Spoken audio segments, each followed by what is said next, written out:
Hello. Today I create a video titled Let's Analyze Your Portfolio Performance with Quanstats. Please watch it to the end. When researching ETFs or stocks, you may want to know how they have performed in the past. Let me give you some examples. You may want to know the cumulative return of their stocks after being purchased at a particular time. Also, you maybe want to see the performance compared to an index or some ETFs annually. Today, I will explain how to use a library called Quanstats, which make it easy to do such an analysis. So let's get right down to it. I will use two libraries, Quanstats and Y-Finance. Some of you may have heard of Y-Finance, as it is a fairly well-known library. Same person created both. In this video, I will explain Quanstats. So let's get started and see the code in action. First, import the necessary libraries. To begin, I will compare Google and VTI. At this line, we retrieve data on Google stock prices.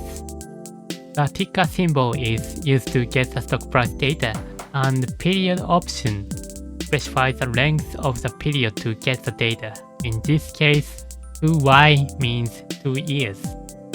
The ticker symbol is a code used to identify stock. GOOG refers to Google's parent company, Alphabet, and VTI refers to the Vanguard Total Stock Market Index Fund ETF. I won't go into details since they are irrelevant to the main topic of this video. However, I would like to explain a few things. VTI is weighted average of over 3,500 stocks based on market capitalization and can be viewed as an average market performance. So by comparing the two, we can see how much Google has outperformed or maybe underperformed the market average. So let's get started and take a look. Run download returns to get the data. This code allows us to retrieve data on daily returns, i.e. the amount of change. The data retrieved is stored in Pandas series format, so you can use the head and tail function to check the content. Yeah, it seems that we get the data correctly.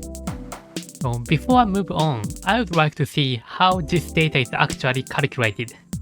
Quanstats documentation is not yet complete, so sometimes you need to check the output of each function by yourself. You can check the definition of the function on VS Code, so go to definition. So you can find that download return is a PCT change executed on the close data. PCT change executed on close data of stock price. Let's go back to the notebook. Then, by passing this rate of change data to the snapshot function, we can create a past performance graph as shown here. Since we have 2 years of data, we can check the cumulative returns from 2 years ago. In addition, there are functions to calculate yearly and monthly performance. I want to introduce only reports HTML function this time. This function will output the result of various index calculations, including annual and monthly performance in HTML.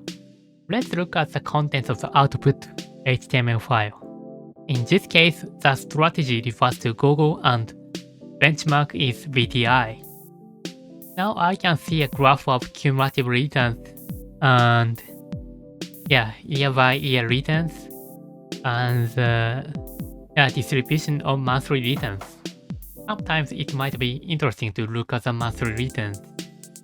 For example, in this case of Google, there was a significant drop in April. It was a month when the federal funds rate became more alarmed that there might be a series of rate hikes of 0.5 percentage points or more.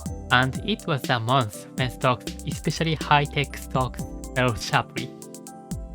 Like this, when I research a new stock, I often look at its monthly performance first, then look for news and earning information of the months with major stock price changes.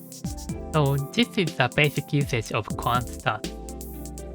So in this video, I explained how to use Quanstats to analyze the performance of your portfolio.